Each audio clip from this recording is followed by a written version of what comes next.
Hello everyone, this is Dr. Prashanth and welcome back to my public health series. In this video, I'll be briefly talking about diarrhea management.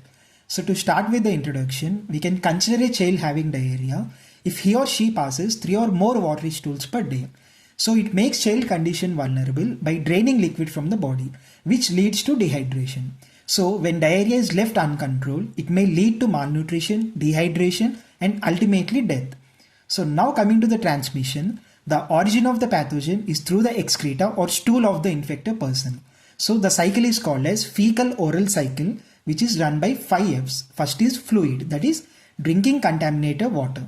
Second is fields, that is contamination of soil and crops with human fecal matter. Third is fingers, that is by unwashed hands used in food preparation or fingers in mouth. Next is food, that is eating contaminated food. Last is flies, that is spreading disease feces to food and water. So now coming to the causes of diarrhea. First is malnutrition. Malnutrition can be cause and also the consequence of diarrhea. Next is bottle feeding, bacterial or viral infections, unsafe drinking water, lack of personal hygiene and unhygienic feeding practices.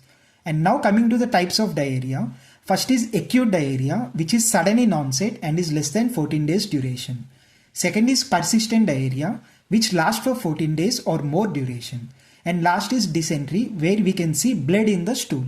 So most of the diarrheal deaths occur due to dehydration. So the hydration status of the child determines the immediate management. So now let's look at the classification of dehydration. First is severe dehydration, where we can see lethargy or unconsciousness, sunken eyes, unable to drink or drinks poorly. Skin pinch goes back very slowly, that is it takes more than 2 seconds. Now coming to some dehydration, we can see restlessness, irritability, sunken eyes and drinks eagerly or thirsty and the skin pinch goes back slowly. And now coming to the last category, that is no dehydration. So where we can see no signs to classify as some or more severe dehydration. So now coming to the management of diarrhea.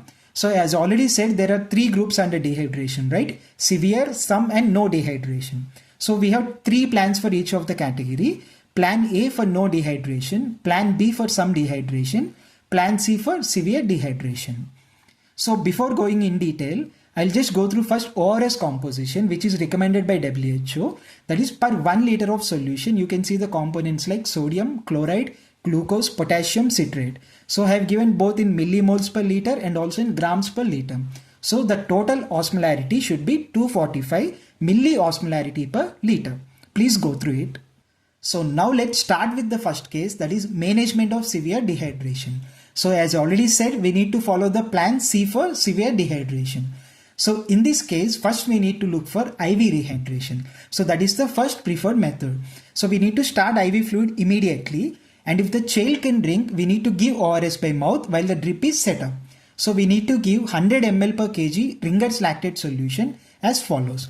For infants under 12 months, we need to first give 30 ml per kg in 1 hour. For children, we need to give in 30 minutes. And then we need to give 70 ml per kg in 5 hours for infants and 2.5 hours for children. So we need to repeat this if radial pulse is still very weak and not detectable. Then reassess the child every 15 to 20 minutes till a strong radial pulse is detectable. Thereafter, reassess the hydration status after every 1 to 2 hours. If hydration status is not improving, then give the IV drip more rapidly and also monitor number of stools, vomiting and the urine output. And also give ORS, that is about 5 ml per kg per hour as soon as the child can drink. So usually it's given 3 to 4 hours for infant or 1 to 2 hours for children. Then reassess an infant after 6 hours and child after 3 hours. Then again classify the dehydration status. Okay. So then based on that, you need to choose the appropriate plan. If the dehydration status is no dehydration, then we need to follow plan A. Some dehydration, plan B. Severe dehydration, plan C. And also observe for the signs of overhydration throughout the IV rehydration. So all children should be sent home only when maintaining hydration for 6 hours on ORS after IV rehydration.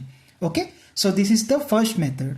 And in case if they cannot find the IV facility nearby and if they are trained to use the nasogastric tube, then they can follow the nasogastric rehydration, where we will give rehydration that is done by tube or mouth with ORS solution. So we give 20 ml per kg per hour for 6 hours. So a total of 120 ml per kg. Then we reassess the child every 1 to 2 hours And if there is repeated vomiting or increasing abdominal distension, then we will give the fluid more slowly. And if hydration status is not improving after 3 hours, send the child for IV therapy.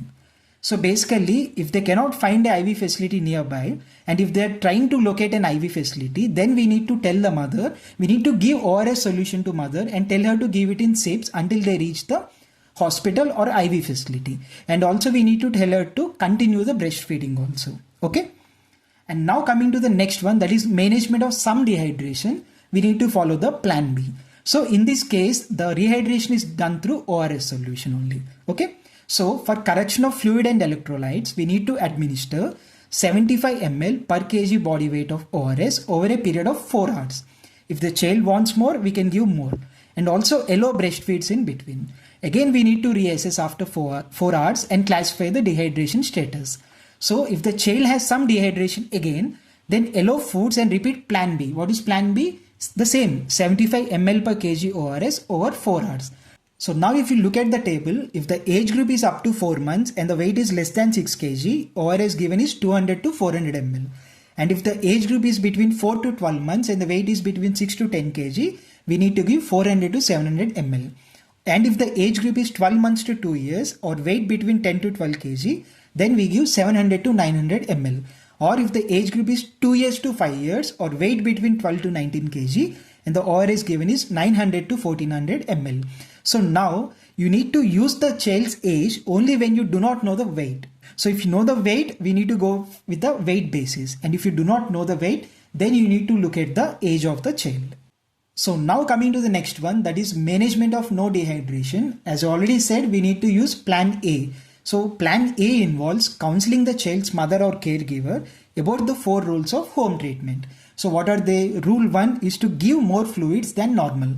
So ORS for children less than 2 years, you need to give 50 to 100 ml after each loose stool. For children more than 2 years, we need to give about 100 to 200 ml after every loose stool. And the rule 2 is continue feeding, which include breastfeeding also. So breastfeeding should continue throughout episodes of diarrhea, and normal feeding should be initiated as soon as initial rehydration is accomplished. And now coming to the rule number 3, we need to give zinc supplements. For age group of 2 to 6 months, we need to give 10 mg daily for 14 days. For the age group more than 6 months, we need to give 20 mg daily for 14 days. So now coming to the last rule, that is rule number 4. Bring the child back after 5 days if diarrhea is persisting, or earlier if he or she has any of the following danger signs. For example, thirsty, irritable or restless, fever, etc. So now coming to the next part, that is management of dysentery. As I already said, dysentery is nothing but blood in the stools, right? So we'll start with child with loose stools and visible blood. Then you need to assess for risk factors like age less than 12 months, presence of dehydration, or history of measles in last 3 months. So if there is any risk factor, then we need to suggest hospitalization. So where we give IV antibiotics like ceftriaxone and then correct and prevent dehydration and also provide support to therapy. And if there is no risk factor, then we need to treat with oral cefixime and also treat and prevent dehydration, continued feeding and also give zinc for 14 days. Then follow up in 2 days. So after 2 days, if you see any improvement, then complete antibiotics for 5 days and complete oral zinc for 14 days. And if there is no improvement after 2 days, then we need to change to alternative antimicrobials like azithromycin. Then we need to check for the response in 2 days. If there is response, then we need to complete 5 days treatment. And if there is no response, again we need to go back and suggest hospitalization where we provide IV antibiotics. Okay. So now coming to the next one, that is management of persistent diarrhea. As I already said, persistent diarrhea is nothing but diarrhea of 14 days or more. So similar to that of dysentery management, we need to assess or check for the risk factors. If the risk factor is present, we need to suggest hospitalization, then assess, classify, treat and prevent dehydration, then screen for infections and give antibiotics, also give zinc for 14 days, provide nutritional care and give supplementary vitamins and minerals. And if there is no risk factors, and if breastfed, we need to suggest to give more frequent, longer breastfeeds, both day and night. So if taking other milk, we need to suggest replace other milk with increased breastfeeding or replace milk with fermented milk products such as curd, or replace half the milk with nutrient-rich semi-solid food. Or if the age of the child is more than 6 months, we need to suggest add cereals to milk, and also give banana, egg or mashed potatoes in between feed, and also give zinc for 14 days and follow up in 5 days. So after follow up, if there is no improvement, we need to suggest again hospitalization. Okay. So now coming to the recommended diet for persistent diarrhea.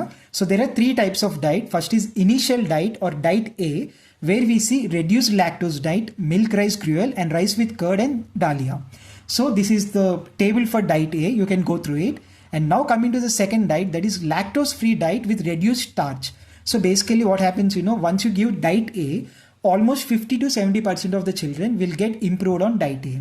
So the rest, if free from infection, then we need to switch to diet B, which is lactose free. Okay. So it includes cereals and glucose for carbs, while milk protein is replaced with chicken, egg or pulses. That is diet B. So now coming to the last diet, that is diet C, monosaccharide based diet. So basically 80 to 85% of severe persistent diarrhea patients recover with diet A or diet B. A few may not tolerate cereals in diet B. So then we need to switch them to diet C. So which include only glucose and a protein source like egg or chicken. So oil is also added to increase energy density. So that is diet C. So now coming to the last part, that is supplementary multivitamins and minerals. The first table is the vitamin A single dose. So for less than 6 months, we need to give 50,000 international units. Between 6 to 12, it's 1 lakh international units. For more than 12 months and less than 8 kgs, we need to give 1 lakh IU. Or more than 12 months and more than or equal to 8 kgs, we need to give 2 lakhs international units. And now coming to the next table, that is RDA for 1 year old child. So basically it includes other micronutrients starting from folate. Folate we need to give 50 microgram, zinc 10 milligrams, vitamin A 400 microgram, iron 10 milligrams, copper 1 milligram and magnesium 80 milligram. I hope it's useful and thank you.